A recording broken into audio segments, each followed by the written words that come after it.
Hey, welcome, beauty. Come on in. If you've been here before to my channel, you know that I always welcome you and save you a spot. Today, I finished doing my live daily tap, where we tap into some calm for a few moments.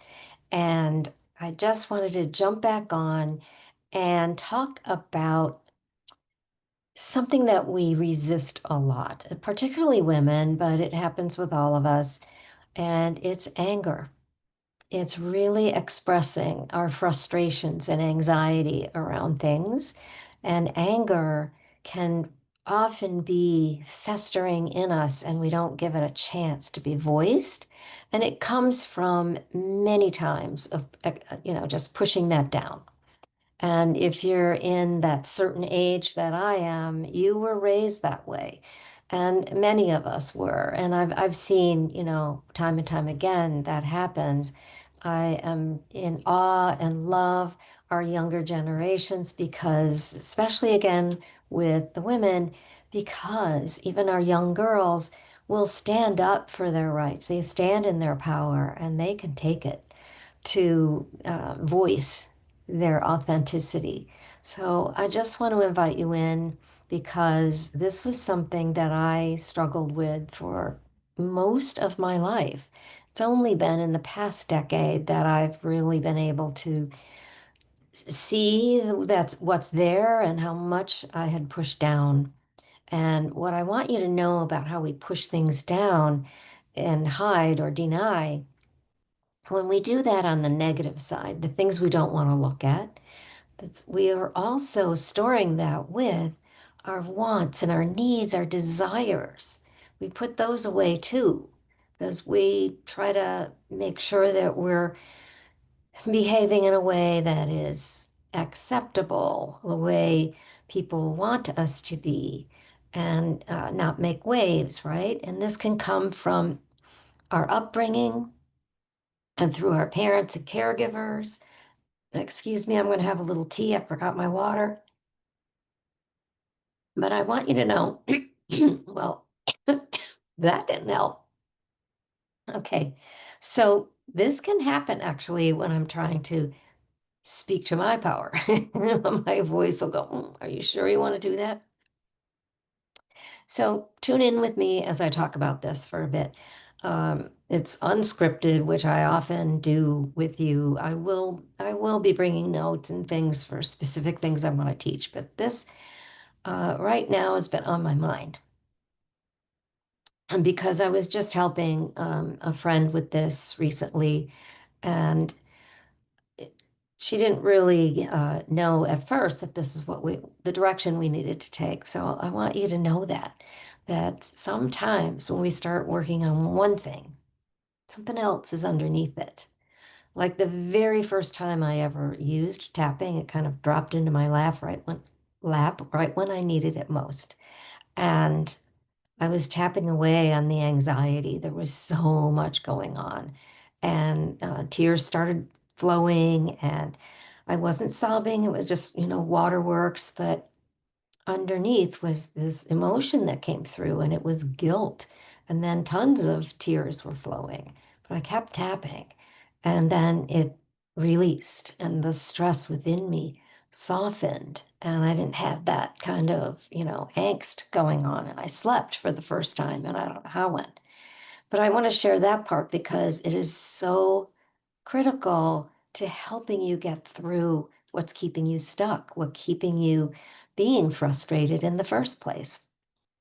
So I want you to understand that when we can express whatever emotions we have, when we can talk about it in a very safe way, which is what we do with tapping, we move the energy. It's not like any of this goes away. We don't get rid of fear or anger.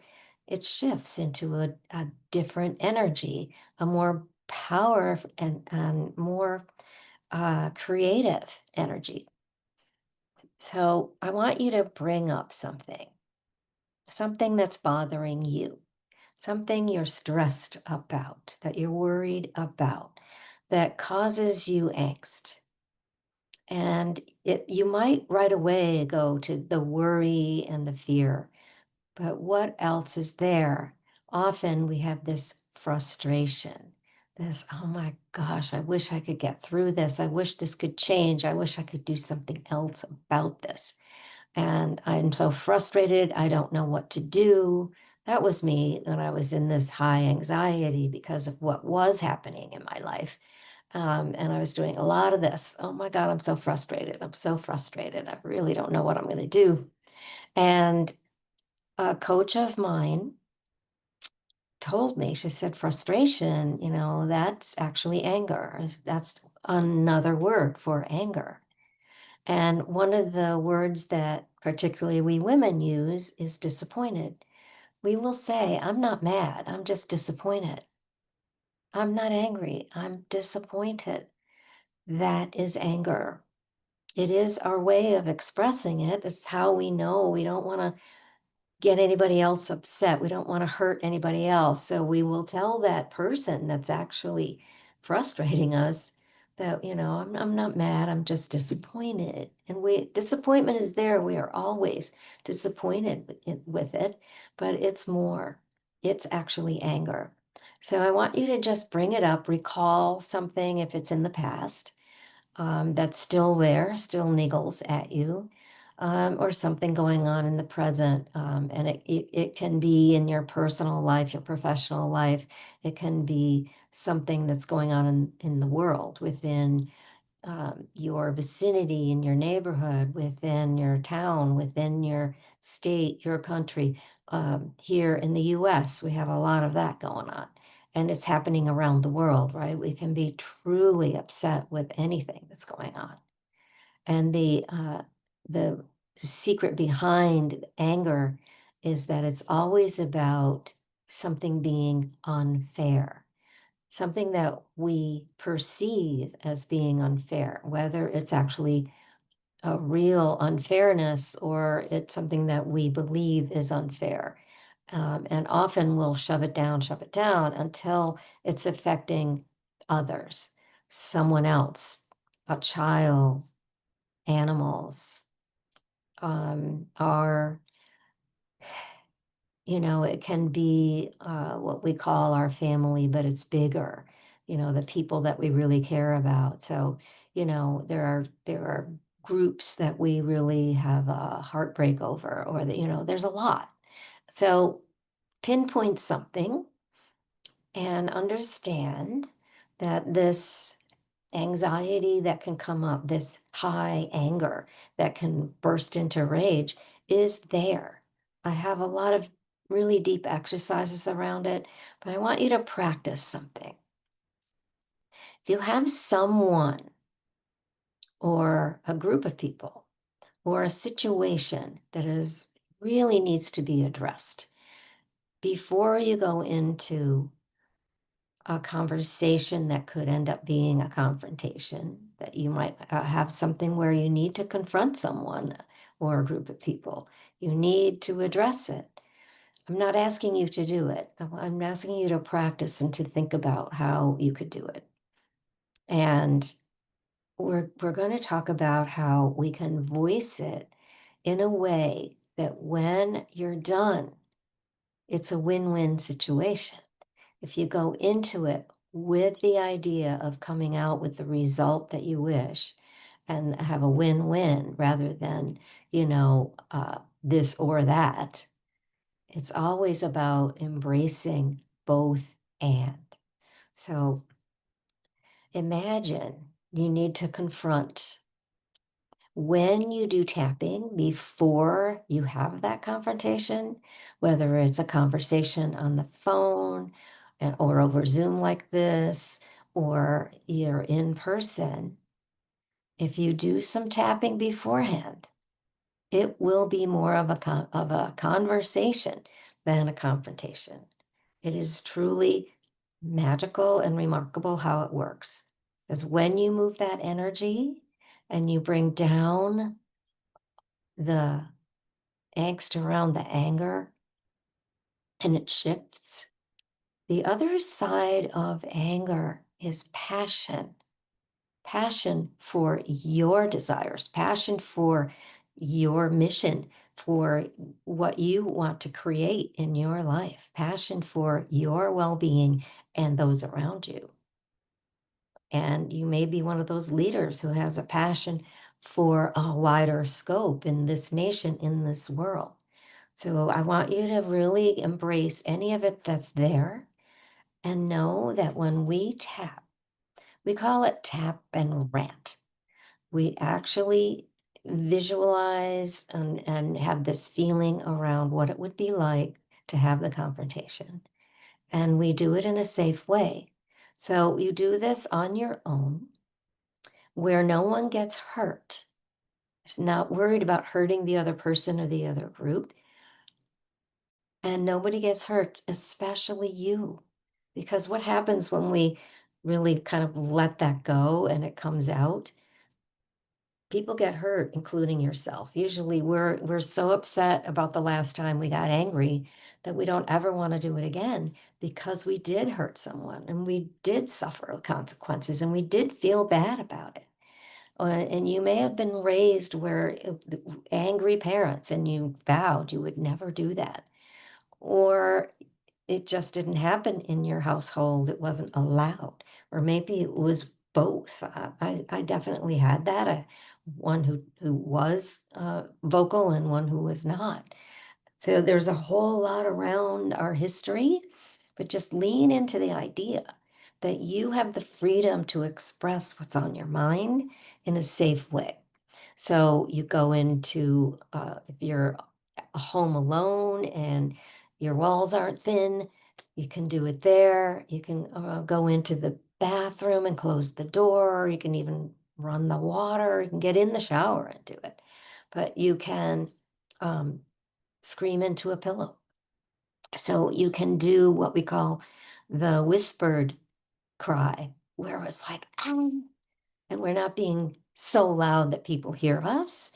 I did mine in the car because I did not have a place where I could go because of this situation I was in. So I even did some of my training in my car. When I worked with my partner in my training for being a coach, she was in California. I was in my car in Savannah, Georgia. It was crazy. But I digress. Let's get into this because what you want to do is just say what's on your mind.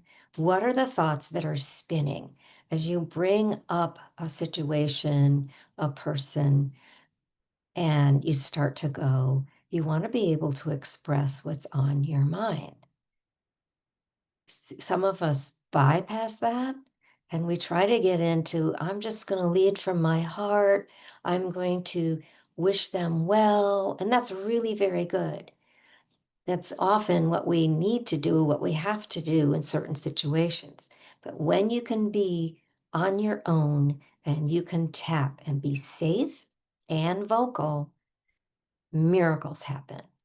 I promise you, it really does. So the way to practice is to be safe. And you may need to say things to yourself, not out loud, because you can't be yelling. But I want you to be able to really express it. So find a way.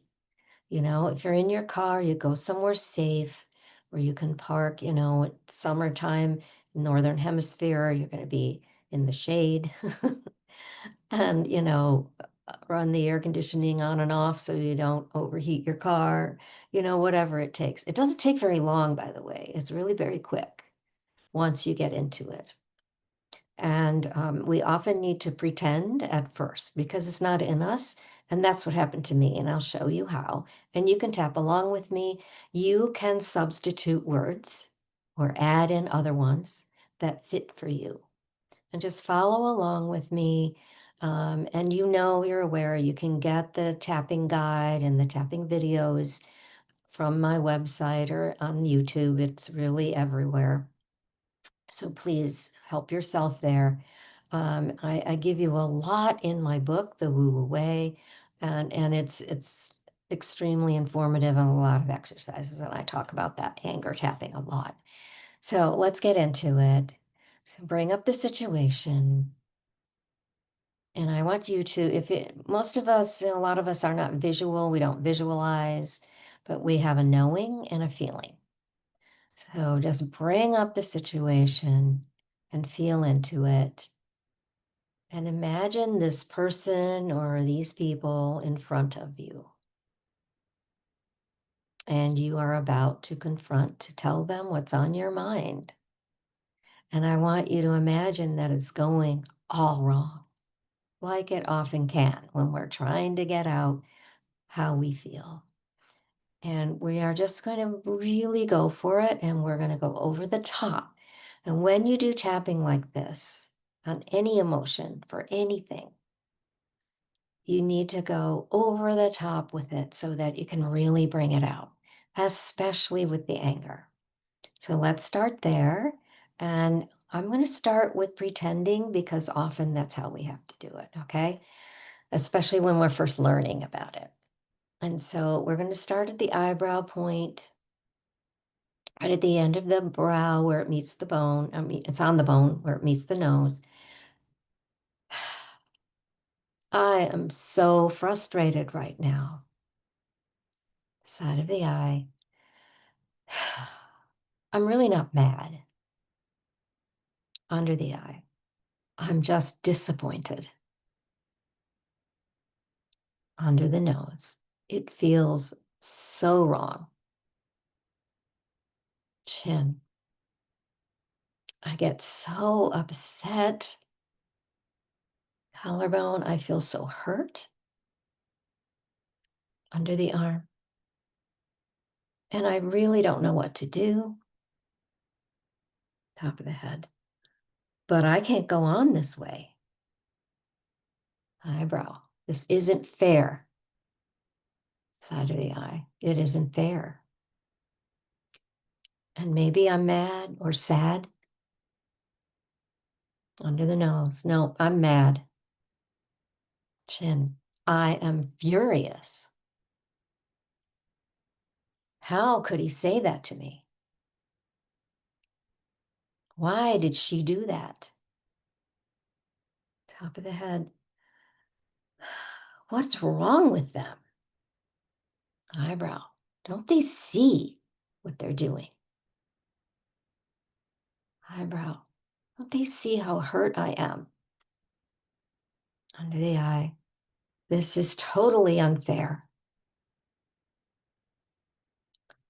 Under the nose. And I can't take it anymore. Something's got to give on the chin. Collarbones. I get so frustrated and so angry and I don't say anything. Underarm. And I've got to do something. Top of the head. I don't care. You have to hear this. Eyebrow. You are being mean. Side of the eye. You are so angry. Under eye. You are so out of control. Under nose. I don't want to take this anymore. Chin. I hate the way you talk to me. Collarbones. I hate the way you behave. Underarm. Sometimes I actually hate you. Top of the head. The way you behave. And I'm really mad. I am so pissed off. And this has got to stop. But I'm just going to honor how I feel. Chin. I honor how much I've been through. Collarbones. I honor how much I'm going through. Underarm. I honor how much stress this is. Top of the head. And everything it's causing. Eyebrow. In my mind. Side of the eye. My body. Under eye. My spirit. Under nose. Sometimes I feel like I'm falling apart. Chin.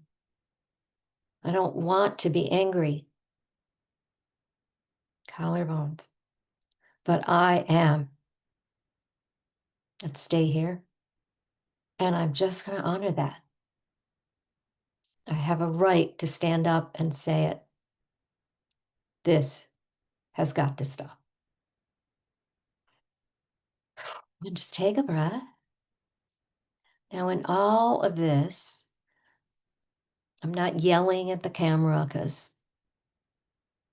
I want you to just understand that the more you can actually raise your voice and really yell, the more powerful this can be, which is why this exercise in a car or by yourself where you can really yell is so, so potent. I did do it one time with just, kind of screaming into the pillow, and I actually ended up strangling the pillow. Uh, but it's this tap and ranting, really pointing the finger, having your day in court. You did this, you make me feel like this is terrible, I hate it. And let it out. And when you feel a shift, you can shift what you're saying, but only when you feel a shift. And sometimes this is where you end it. You just honor it, and that's it. If you feel a bit of a shift, you can release the other person. This is a deeper, bigger exercise, but you can just, if you feel that shift and you can breathe, start tapping again, and you can do just the side of your hand or just the collarbones. It doesn't matter. But let's go through the points again at the eyebrow. I'm going to put you over there in your energy. Side of the eye. Way over there in your energy. Under eye. And I'm going to be over here in mine. Under nose. Way over here in my energy. Chin. I would love for you to understand me. Collarbones. But I release you from ever being able to do so. Underarm. It would be so great if you could see it my way. Top of the head. If you could say, I'm right and you're wrong. Eyebrow, that would be delicious. Side of the eye. But I release you under eye from ever understanding me. Under nose. But I am going to take care of me. Chin. I'm going to take care of me and my needs first. Collarbones. And I release you to be you, to stay here. I release you for you to be you, and I will be me. And I will look out for myself and all of the others around me. You may go a lifetime without ever understanding, and I release you. And like I said, there can be more to it. But if you get to that point where you've shifted and you can truly tap and say, I'm just going to let you be over there. I'm going to put you over there and I'll be here.